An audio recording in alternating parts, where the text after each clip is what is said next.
Karakolda bize kullanmalıyız bu aletleri. Baksana harikalar yaratıyor.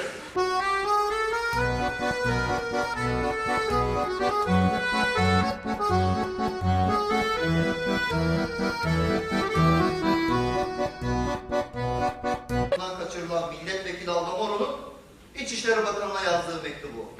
Kelimesi kelimesine kopya çektim.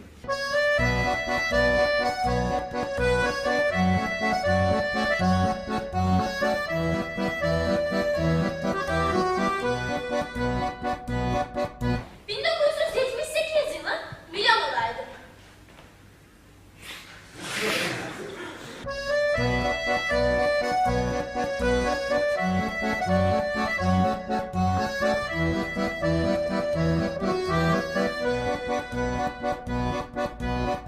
Bana bak bana.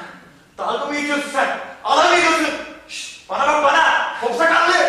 İşte artist. Devlet Soman var ya. Umurumda bile değil.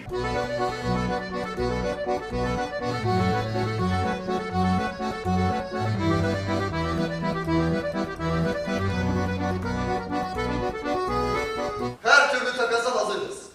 Gereksiz kararsızlığa son verilsin. Tek bir ses, güç birliği.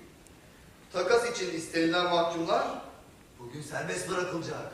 Yok.